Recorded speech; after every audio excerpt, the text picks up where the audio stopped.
Oh, ito na mga kababayan, ano, ito na yung patunay na itong si Epifanio Labrador ay talagang napakabugok na kababayan. Pero bago tayo magpatuloy, babati muna ako ng magandang hapon sa aking mga subscribers, sa aking mga viewers. Maraming salamat sa inyong suporta. Shoutout sa inyong lahat. Yun ang ano mga kababayan, bakit nasabi kong napakabugok itong si Epifanio Labrador. Panoorin nyo na lang, malalaman nyo sa bandang kalagitnaan siguro ng video. Diyan ninyo malalaman kung bakit natatawag ko na napakabugok ng tao na ito. Nagmamagaling, nagrunong-runungan. Pero yung utak ay gamunggo naman mga kababayan. Yun ang ano, ito muna pala, ipapakita ko muna pala sa inyo yung kanyang suot ngayon. Naka-Amerikana na naman siya. Pero yung pangilalim niyang damit, hindi pa niya pinalitan. At saka yung kanyang sombrero at yung kanyang face mask. Ganun pa din. Yung kanyang Amerikana ngayon, kulay violet na. Kulay violet na. Yung ko ba, bakit ba? may mga taga-suporta pa ito. Pero, sa totoo lang mga kababayan yung mga taga-suporta ni Epifanio Labrador, meron na dito sa ating YouTube channel. Mga nagko-komento.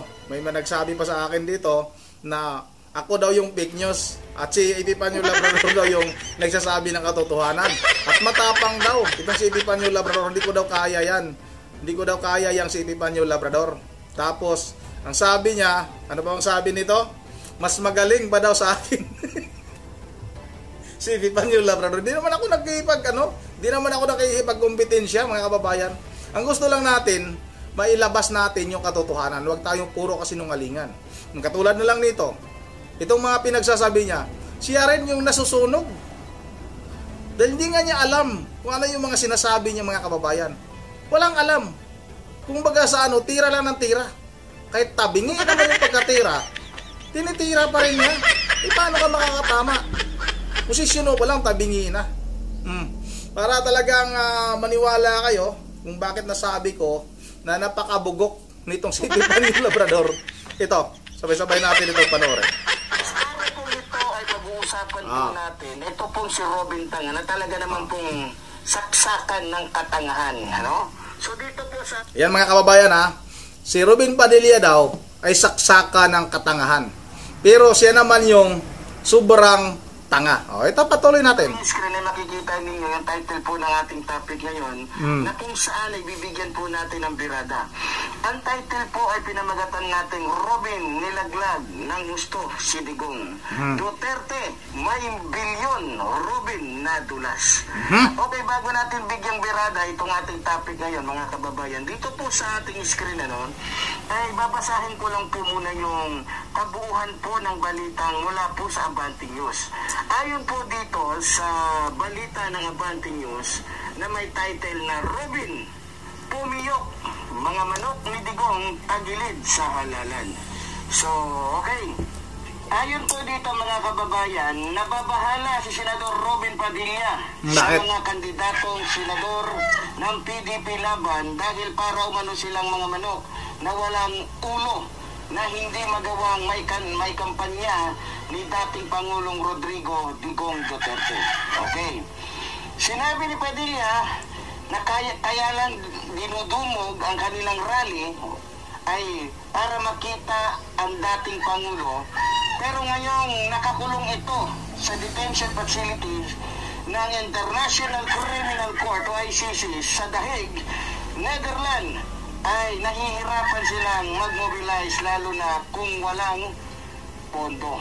So yun sabi niya po yun lalo na kung walang pondo. Walang pondo. Kailangan namin si Rodrigo Duterte. Ngayon, bakit? Yung aming number on crowning drawer nakakulong. Ayan lang mga kababayan, ayan sinasabi ko. Anong basa niya sa crowd? Sige, bahala. Sige, balik natin. Sige, pondo. Sige. Sinabi niya po yun lalo na kung walang pondo. Kailangan namin si Rodrigo Duterte. Sige. Ngayon, bakit? yung aming number on crowning drawer ayan. nakakulong. Yan maliwanag crown drawer. Anong crown? Saan yung crown dyan? Crowd yan. Ipanyong.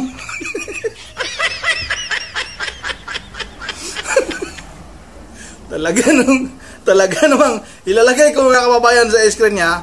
Lakihan ko yan para talagang makita nyo at mababasa nyo. Wala kang makikita nitong crown. Crown. Iba yung crown. Yung sa ano yun, corona yung crown. Yung crowd iba yun. At hindi mo alam din yung crowd drawer. Patuloy natin. So paano naman po kami? Yan, sabi niya. Hindi naman po kami milyonaryo.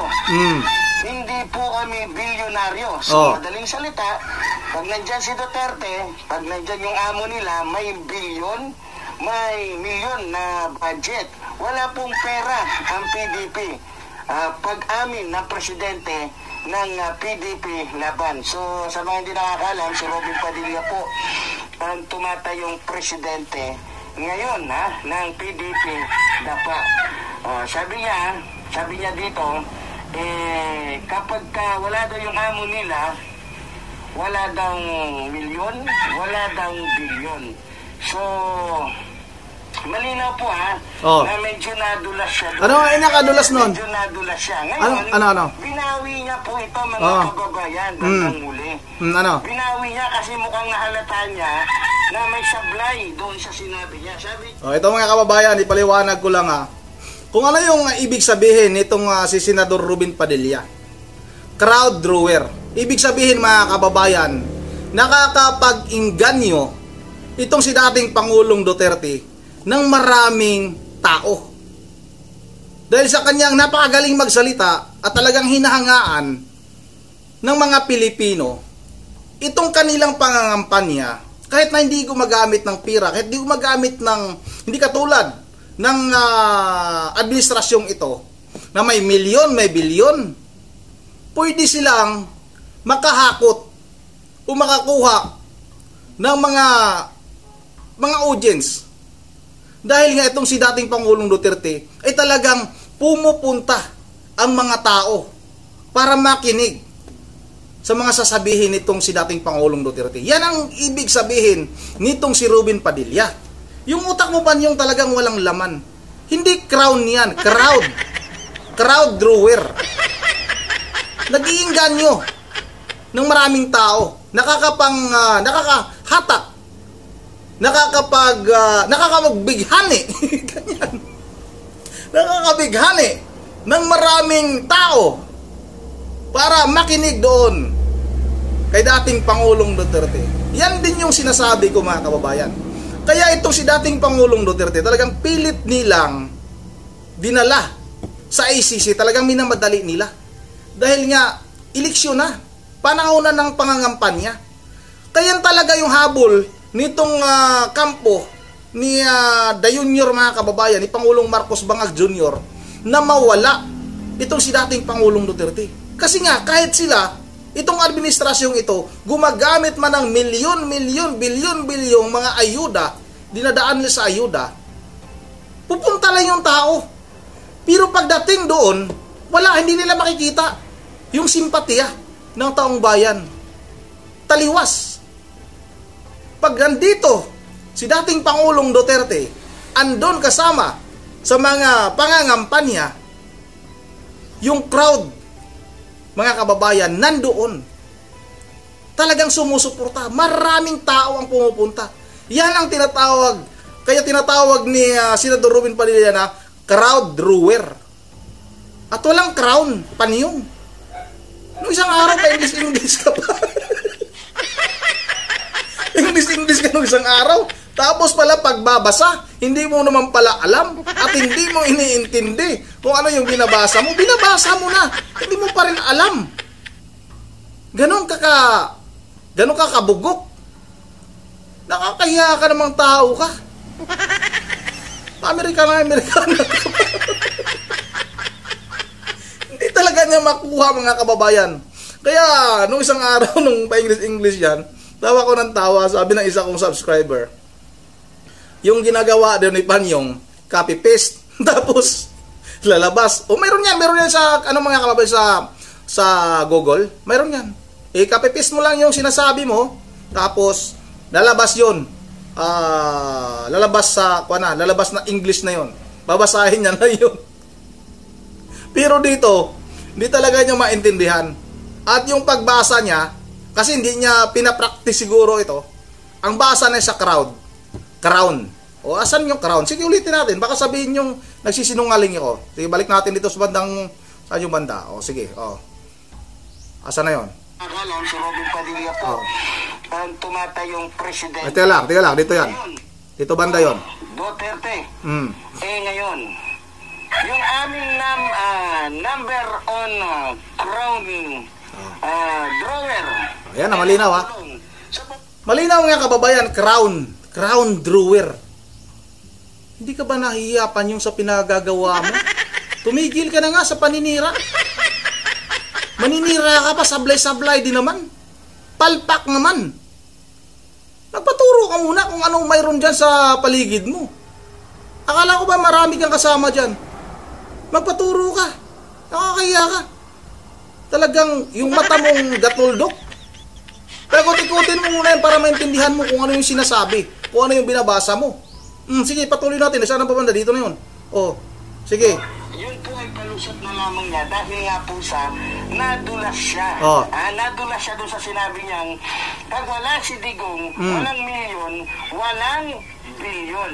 So lumalabas sa sinabi niyang ito, pag talagang kinuha mo at pinunawa mo yung kanyang sinabi, lalabas yung katotohanan na ito nga si Digong ay mayroong tinatagong bilyon.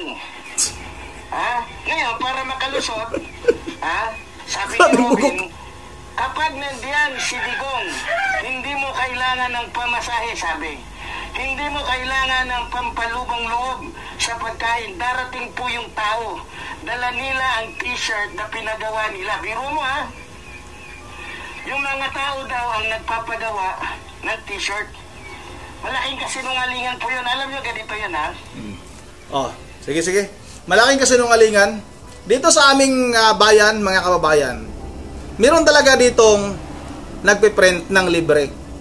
Yung bring him back Duterte. Mayroon dito. Talagang libre. Kayo na lang yung magdadala ng t-shirt. Maraming nagpapagawa, mga kababayan. Totoo yan. Kaya Panyong, ikaw kasi hindi mo kasi alam yung mga pangyayari sa paligid kasi nagtatago ka. Subukan mo munang lumabas. Makiramdam ka sa paligid. Kung talagang totoo ba yung mga sinasabi ni Senador Robin Padilla. Totoo yan. Ako nga, di lang ako nakapunta doon kasi malayo dito sa akin Nung pumunta ako, umulan naman. May dala na akong t-shirt na 2. Magpatatak sana ako. Ano yun? Anong una, libreng print yun, tapos kalaunan, parang siyempre, kailangan ng puhunan din yan. Nangihina ng kunting tawag nito, donation. Donation lang naman. Kahit 20, kung magkano man yung ilalagay mo doon sa box, yun na yung tinatanggap nung tao na yun na nagsagawa ng libreng imprinta, mga kababayan. At ito para maliwanagan talaga tayo kung ano ba yung sinasabi ni Robin Padilla, Senador Robin Padilla. Kasi ito mga pinagsasabi nito ni Panyong, wala naman talagang kabuluhan. Ang gusto lang niya na makapanira. Akala siguro niya sasakyan ito ng ating mga kababayan. Ilan lang naman yung sumasakay sa'yo? Yung ilan lang naman na mga auto-auto mong subscriber, mga nagko-komento dito sa aking YouTube channel. Sige, mag-komento pa kayo. Binabasa ko naman lahat ng mga komento, di man ako nakaka-reply. Pero binabasa ko yan, isa ko yung binabasa. Kaya nababasa ko rin yung mga komento dyan na magaling pa daw sa akin si Epifanio Labrador. Takot daw ako kay Epifanio Labrador.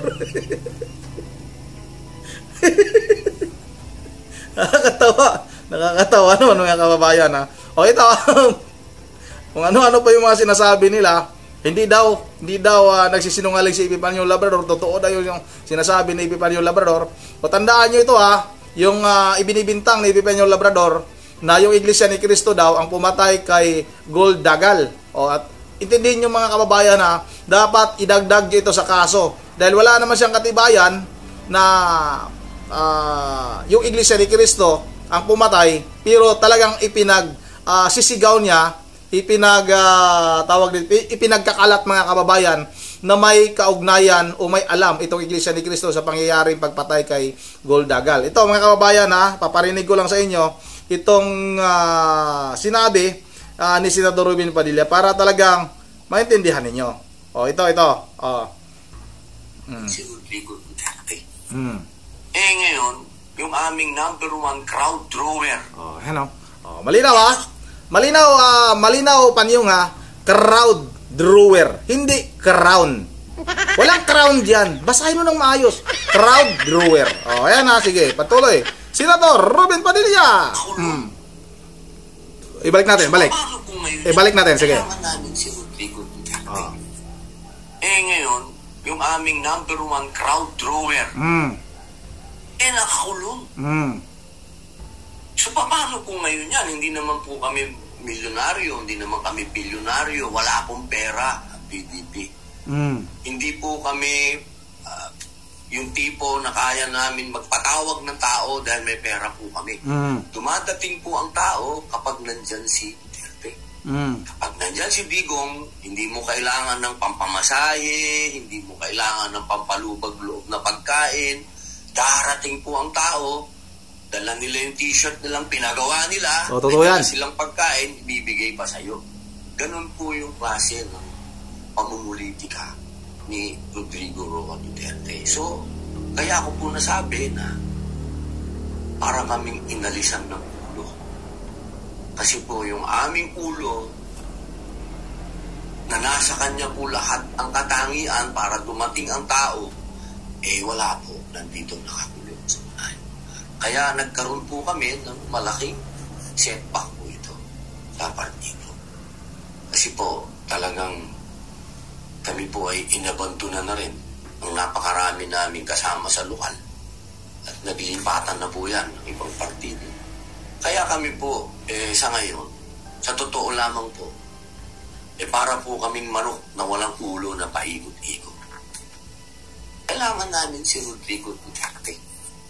Ngayon, yung aming number 1 crowd drawer, nakakulong. Malinaw yan ha. Crowd drawer. Panyong, kung maninira ka man, siguraduhin mo naman na hindi ka palpak. Pagbabasa pa nga lang, hindi mo na alam eh.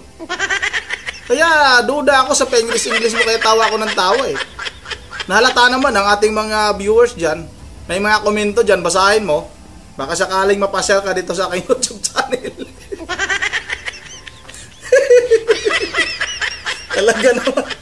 Talaga naman. Yan yung mga kababayan. Yan yung paliwanag ni Senador Robin Padilla. Hindi ibig sabihin, may bilyon, may milyon si dating Pangulong Duterte na nakatago. Porket mayroong drawer, narinig mo lang yung drawer, hindi mo iniintindi. Porket may drone, akala mo may nakatago ng milyon-milyon doon sa drawer.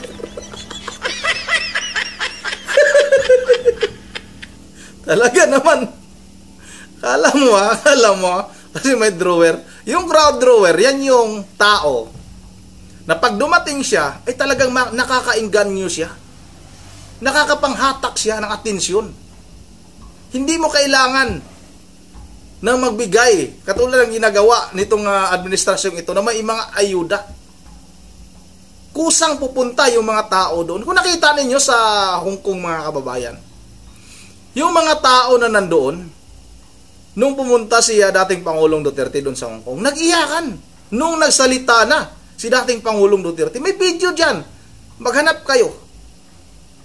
Nung rally sa Hong Kong, nung bago inaristo kinidnap itong si dating Pangulong Duterte mga kababayan. Mayroon dyan.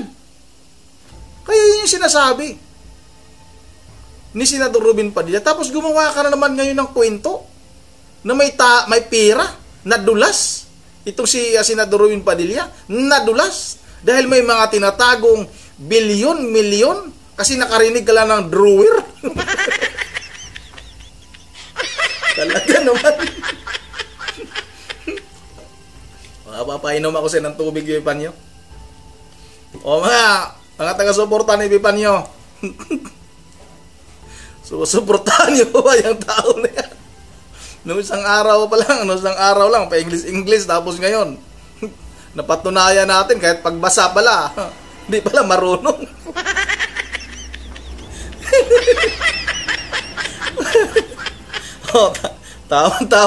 Tawa ng tawa rin si Gwapo Chan. Tatawa talaga ako. Hanggang dito na lang muna ha. At bago tayo magtatapos, ay mag-shoutout lang muna tayo. Palpak ka, palpak. Naninira ka pa, palpak ka naman. Ilagay ko yung binasa niya dyan sa harapan na. Lakihan ko na lang para makita ninyo mga kababayan na. Shoutout kay ito. Bungo TV Parehas silang mga nakamas. Oy, mayroon din pala. Samuel, sino to? Samuel Dakigan. Shoutout sa iyo kapatid, bayan ni Bungo TV Parehas silang nakamas. Di ko napanood yan si Bungo. Shoutout rin kay kay ito. Walang fake news sa mga sinasabi ni Kaipe. Ikaw ang malakas manira lahat ng sinasabi niya. Totoo. Sino ba ito? Sino to? Ito pangalan nito? Hindi ko masyado makita. Mr. Your Name? Ano to? Mr. Your Name? Tatanggalin ko nga yung sunlas ko, medyo madilim. Ano to? Mysterio Mami? Mysterio Mami. Mysterio Mami, wala daw fake news sa mga sinasabi ni Epifanio Labrador. Huwag kang masyadong magpaloko. Huwag kang, intindihin mo kasi yung mga pinagsasabi niya. Hindi tama yan. Ito, may reply dito si Tata Silima. Shout out sa iyo ha. Kung tama ang mga sinasabi ni Panyong, bakit tinatago niya mukha niya? Duwag yan. Totoo yan. Kasi kung totoo yan, di siya magtatago, walang ikakatakot. Shout out na rin na kay Frede Villamor. Lap trip mo kay Epipane. Lap trip talaga. Nakakatawa naman talaga eh. Hindi ka ba nang matatawa sa taong ganyan? Banat siya ng banat. Naninira siya ng naninira. Hindi niya iniintindi yung mga sinasabi niya na wala pala, mali pala siya. Pagbabasa pa nga lang, kaya nga yung basa niya sa Tricom na napansin din yan ng ating mga viewers. Hindi ko na pinapansin mga kababayan. Tapos yung tawag niya sa Anidoro. Tapos wag maggaling-galingan ka pa, English ka pa. Shout out na rin kay sino to? Volteria Galyaron. Ang dami ng grapata sa kanyang katawan, si Pane Labrador for sure. Shout out na rin kay Sami Trabahada Cooper ng Boracay. Good morning po idol. Salamat po sa pag-shout out po idol. Maraming salamat din sa patuloy mong suporta sa Sami Trabahada Cooper ng Boracay. Shout out na rin kay Jerome Miron. Nasa palas ang hari ng fake news, si Labrador. 50-50 lang. 50 tama. Totoo yan. Nasa palas ang hari ng fake news. Totoo yan. Marami dyan sa palas. Isa na dyan si Claire Castro, yung ating Pangulo. Tingnan niyo yung Senate hearing. Ano yung mga inilabas ngayon ni Senadora Amy Marcos? Mamaya, i-upload natin yon. Baka hindi na natin magawa ng reaksyon. Diretso na siguro natin i-upload mga kababayan. Talagang daming anomalya. Talagang pinagplanuhan pala nila. Napakatagal ng pinagplanuhan nila. Yung pag-aresto kay dating Pangulong Duterte. Nung nakaraang taon pa. May 2024 pa mga kababayan. Pinagplanuhan na nila. Tapos, talagang tudo tanggi sila. Pero, yung ICC na mismo ngayon nagsalita na ang talagang nag-surrender kay dating Pangulong Duterte ay itong pamahala natin. Ito na yung sinasabi ni Senador Robin Padilla na talagang gusto nilang kunin itong si dating Pangulong Duterte. Dahil alam nila, nakapo sa budget itong PDP. Yung talagang panglaban lang nila, ito si Pangulong Duterte. Ito talaga ang makakahakot ng mga taga-suporta. Kaya maraming nakikinig, maraming nakikisimpatiya.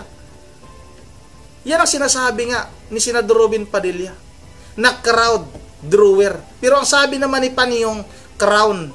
Tapos yung drawer, akala niya, andoon yung pera. O siya tao talaga yung birthday, pero religious ng Pulilan, Bulacan ha? Kay Ma'am Joyce Ma'am Joyce ng Japan, kay Ma'am Edis Aburbe, kay ano pa sabi, sino ba nagsabi na ito? Basahin ko ha. kay ano to? Benedicto Advincula Jr. Salamat, maraming salamat sa iyo ha. Diyan ako believe kay Panyong kahit sino tinitira. Believe ka sa tapang, di ka makalabas. Nagtatago ka sa masa. Ang tunay na matapang, yung lumalantad ng harapan. Totoo yan, Rodolfo Garcia. Inasar lang niya si Panyong. Itong si Benvenido Advincula Jr. Maraming salamat ha. Nandito lang muna siguro. Medyo mahaba na yung ating video. Ito, basahin natin ito kay Erwin Rivera. Paboritong kulay ni Epipania, Labrador pink. Hindi talaga siya tunay na lalaki. Isa siyang lalakwi. Shout out ha. So, tama, nagusto ko, narinig ko. Ito basahin ko rito. Last. Sino to? Si Miro Robinson Kiosnaga. Miro Robinson Kiosnaga. Tama, nakita ko at narinig ko nang gustong manghingi ng 1 milyon para siya ang pumatay sa magkapatid na Tibes. Inamin niya naka-49 na ang natigok ng baril niya. Ayan na. Inamin niya na talaga mamamatay tao siya. Kaya hindi tayo dadalawang isip na sabihin na isa siyang kriminal. Kasi mismo siya naman, mga kababayan, nagsabi. Hindi naman natin mismo na sinabi lang na wala tayong patunay. Yun ang dito na lang muna at once again, this is Ronnie TV mo. Ingat ang lahat. God save the Philippines.